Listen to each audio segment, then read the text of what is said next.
Kiruna, a city in the far north of Sweden, has to be relocated. Even its famous church is going to be moved. It's a spectacular moment. I'm really excited. Today is a special day, a milestone for this project. Kiruna must be relocated because there is a huge iron ore mine nearby, which is getting closer and closer to the city. What do the people who live here matter? They're needed as laborers, but beyond that, they really just get in the way of the flow of raw materials. Entire neighborhoods of Kiruna are disappearing. Many houses are being torn down. The city center has been rebuilt just a few kilometers away. It makes you want to scream. Can't you see what's happening to the rest of Kiruna?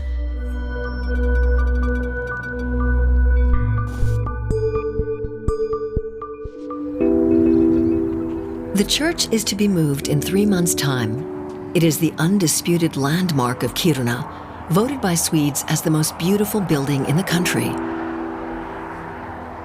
It was always clear that it would have to relocate along with the city, that it was to become a symbol of this once-in-a-century undertaking. For a year now, the famous wooden structure has been a construction site. It is being almost completely gutted. Only the organ and a large painting remain in place. The scaffolding will be removed before it sets off on its journey. However, the city's relocation is much more than just the relocation of the church. It has a profound impact on people's lives.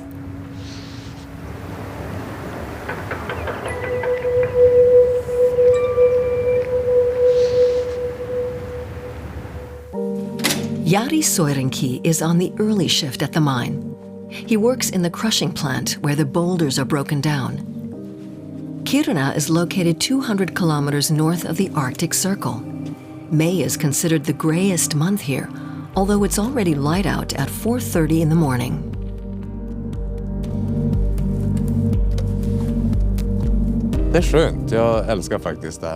I actually really love this morning light and the light at night.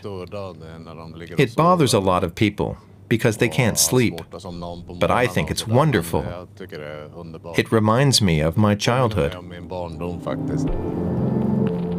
Without the mine, this city up here in the wilderness wouldn't exist. Kiruna only grew after the mine was established, about 125 years ago.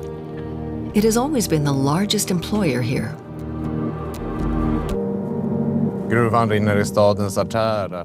The mine is in the DNA of the city, and it's always been that way.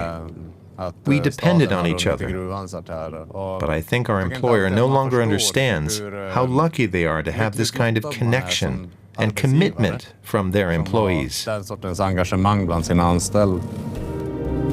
The employer is LKAB, which is wholly owned by the Swedish state. It has always shaped life in Kiruna. But Jari believes the move has shifted the relationship between the city and the mine. More and more colleagues and friends are leaving town.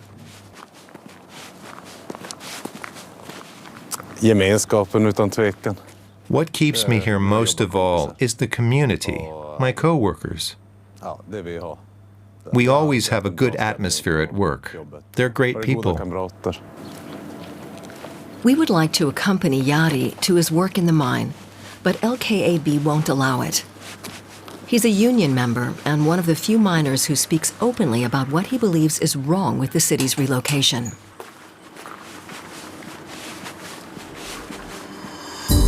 The mine has moved closer and closer to Kiruna. The ore extends diagonally downward into the rock toward the city. Underground blasting is used to extract it from the mountain. That's why 1/3 of the city has to be relocated. Even the old city center has had to make way for the mine. Lina Brännström grew up very close to the former center of Kiruna. Today, she barely recognizes it. Almost all the buildings stand empty. A wall with photos from the past is the only thing that brings back memories. I really miss it. Just looking at these old pictures, I can actually hear the sounds from back then. Yes, I miss it a lot.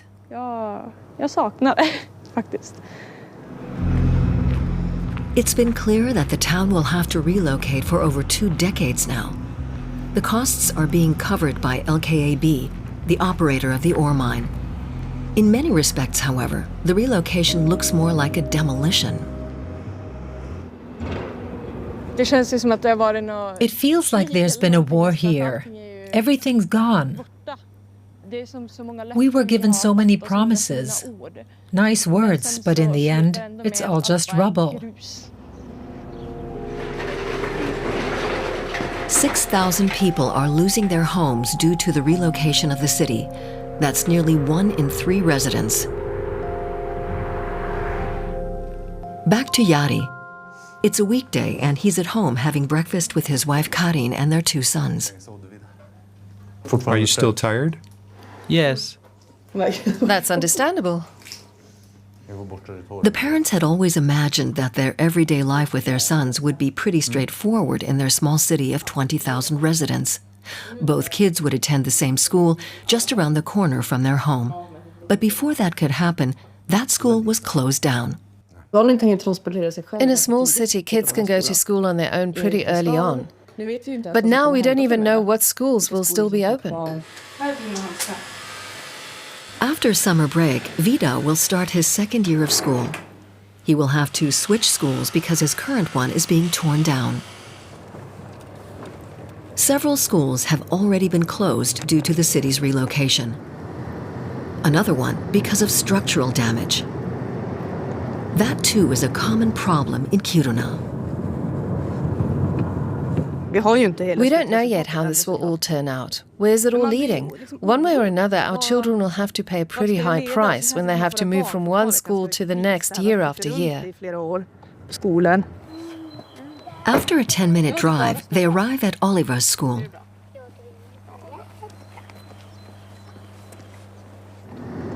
Vida's school is a little further on.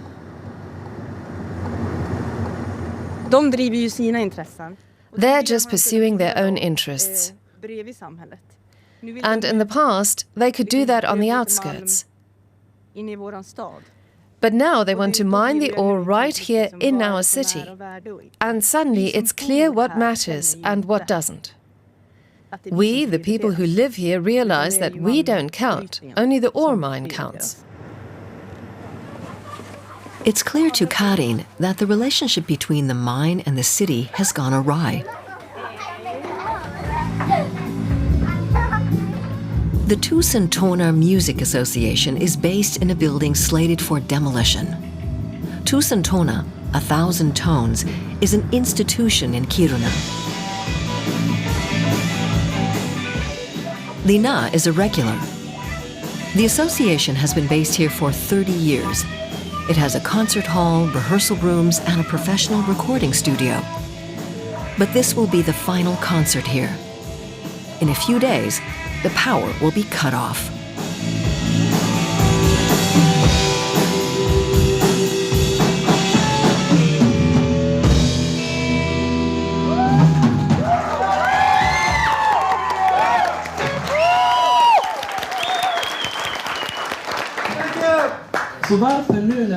Why does all this have to disappear? I don't understand that. Don't let the city's relocation silence the music scene here in Kiruna. If you can move an entire church, then you can move Tusentoner too.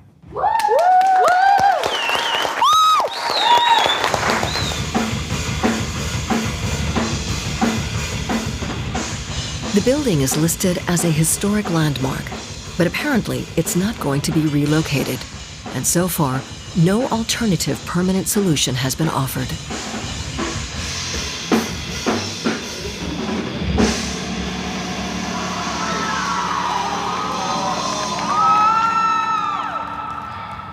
The church is less than 300 meters away. It's a symbol that the city isn't simply being torn down and rebuilt. LKAB employee Stefan Holmblad Johansson is responsible for ensuring it arrives safely at its new location. I've been to the church so many times and I've sung here. It's like my second home. It means so much to me personally that we're taking the church with us to the new location.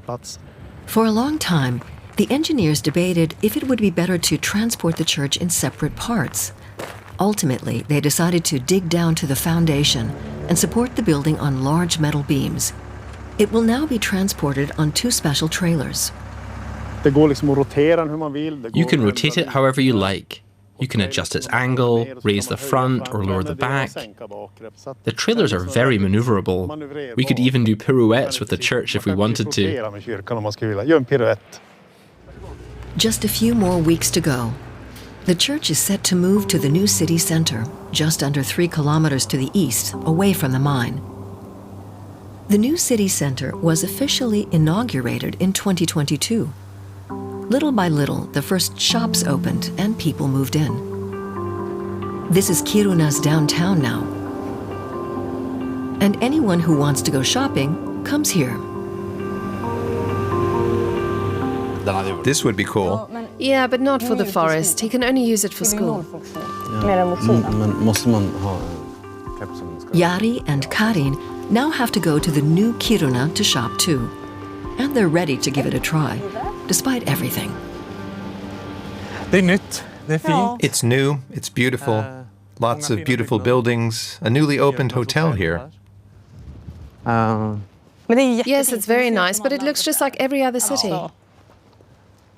Just like a lot of other cities.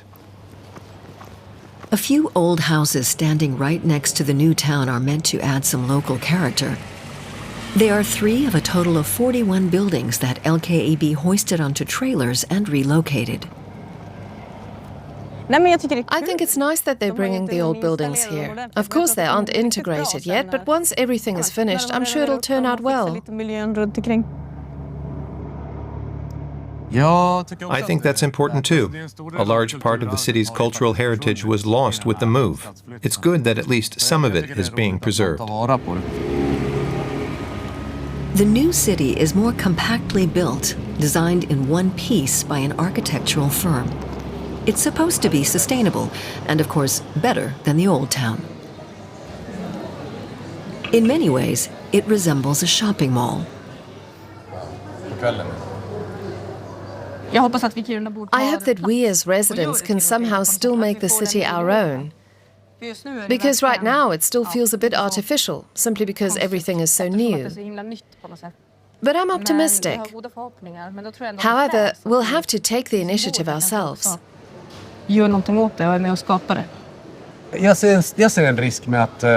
think the city here risks becoming nothing more than a backdrop, with only minimal social infrastructure, just enough so that the raw materials can be mined here.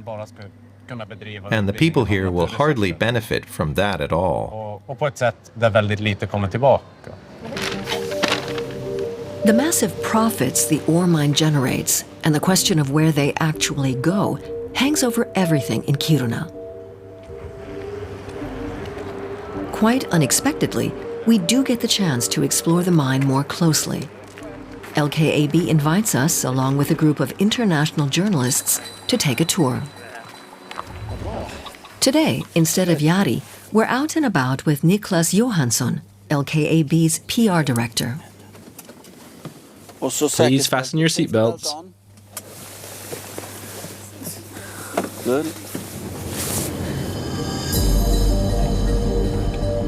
The mine in Kiruna is the largest underground iron ore mine in the world.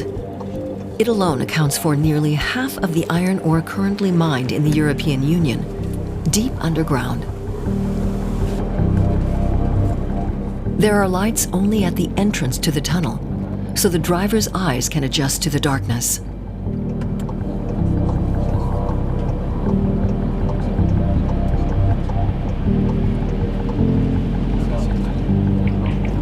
Everyone who works down here drives down this road. Only the ore goes down in the elevator. An impressive labyrinth of over 500 kilometers of roads unfolds before us.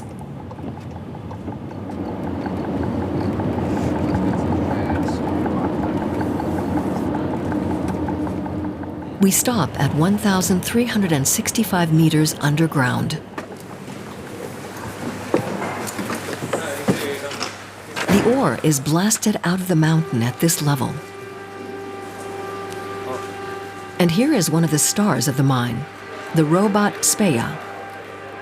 No visitor tour is complete without him. After every blast, they send Speja into the tunnel to check if everything is okay and if the ore can be extracted.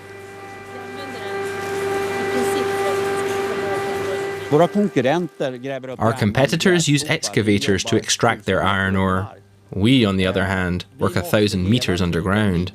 So we have to stay on the cutting edge of technology to remain competitive. The deeper they have to go underground, the more complex the mining process becomes. In perhaps as little as 10 or 20 years, it might no longer be profitable. They are pinning their hopes on a newly discovered ore deposit. To reach it, they're blasting this almost 9-kilometer-long tunnel through the city. This is a fantastic discovery, not only because of the high-quality ore, but also because of the much higher content of phosphorus and rare earth elements. If we can mine this one day, we're talking about rare earth elements and phosphorus in quantities that are of real strategic importance. And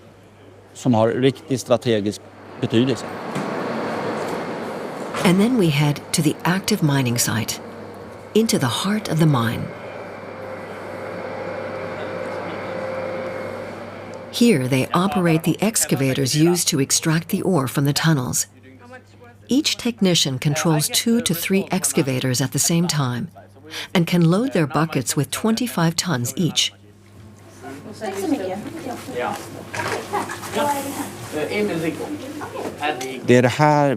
This is what we have our eye on, that we continue to supply European industry with steel here, but can also finally extract rare earths, which aren't mined anywhere in Europe yet. China basically dominates the entire market. The message? Here, they are working for the prosperity of all of Europe and its independence from Russia and China. One train after another leaves the mine station fully loaded with ore, enough to build 6.5 Eiffel Towers every single day. A city standing in the way never stood a chance of stopping this mine.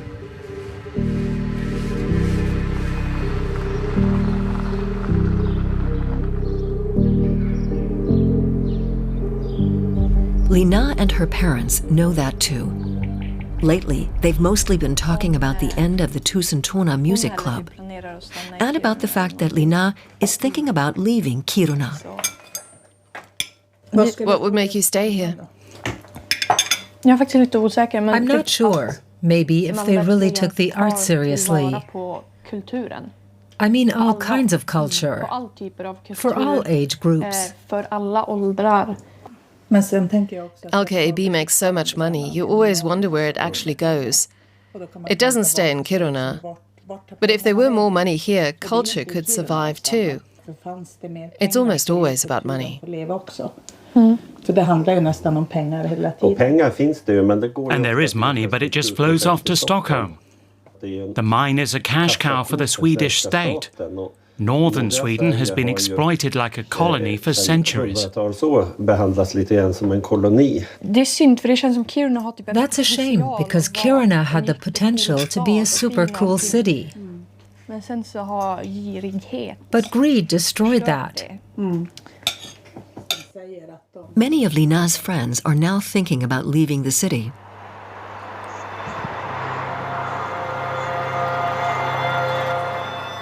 The strongest opposition to the further expansion of the ore mine, however, is emerging 30 kilometers outside Kiruna. It comes from the Sami, Europe's last indigenous people. The mine significantly hinders their work as reindeer herders. In late autumn, they gather their village's herd in this enclosure and separate the animals of each family for the winter. Right now, they are far away from here, in the mountains where the snow is melting.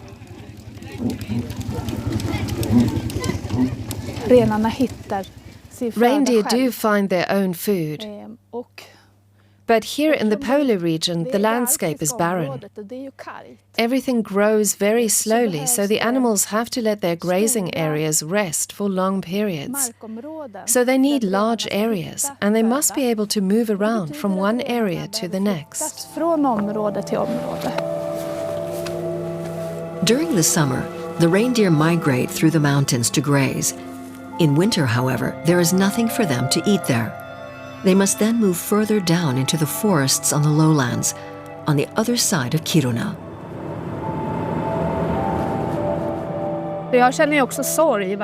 I feel sad every time I drive to Kiruna, when I see the smoke rising and how dirty it is, and that all the old buildings have been destroyed and torn down.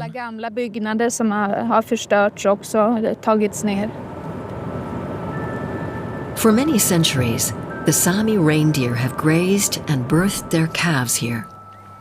But for the past 125 years, the mine and the city have been taking up more and more space. And with the relocation, they are being pushed back even further.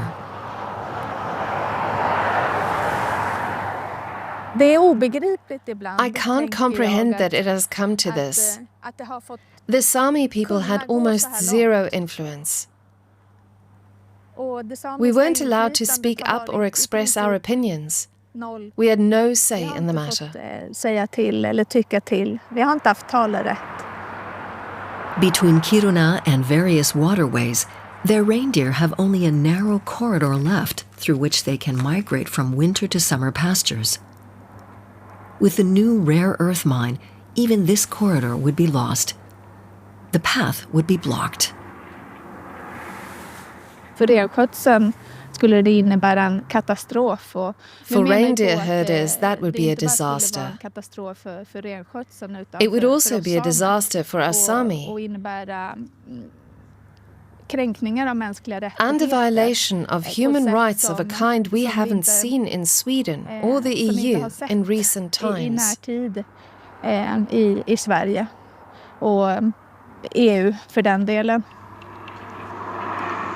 LKAB says they're sure they could reach a compromise with the Sami. But the Sami certainly couldn't continue as before with their reindeer.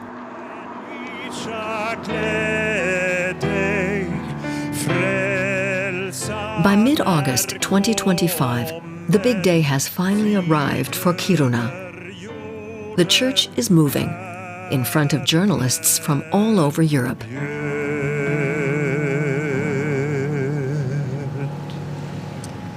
In the name of the Father, the Son, and the Holy Spirit. Amen. Now the church may begin its journey. Almost imperceptibly, the 672-ton church begins to move. LKAB is taking the opportunity to turn the procession into a public celebration. Yari and the children also don't want to miss the spectacle. Look, you could skateboard under the church. If you crouch. Traveling at a speed of half a kilometer per hour, the church rolls through Kiruna, accompanied along the way by the town's residents. Lina's parents were married in the church and had their children baptized there. They have mixed feelings. What a spectacle! If they were moving all the buildings, that would be a different matter. But this way, it's almost like a PR stunt. It is, after all, their church. It's a good thing it's being moved, because if it had been torn down, I would have left the city right away. We agree on that. Yeah, same here. I'm glad it's moving, and the engineers are doing a great job. LKAB has spent more than 45 million euros on relocating the church alone. It's money well spent because without the church, there wouldn't be any question of the city moving. I'm very happy that it's moving, but I don't think it will have any impact on what kind of city Kiruna will be in the future. Buildings aren't what is important for that. It's about the people and the overall vision you have for the city. What will remain of today's Kiruna when Jari's children grow up? Seemingly far less than most people thought. Because even as the relocation of the church was still being completed, LKAB was already planning its next steps. Just 1 week later, they announced that another third of the city must make way for the mine. The church has arrived at its destination, but the mine remains the driving force that will shape the city's future.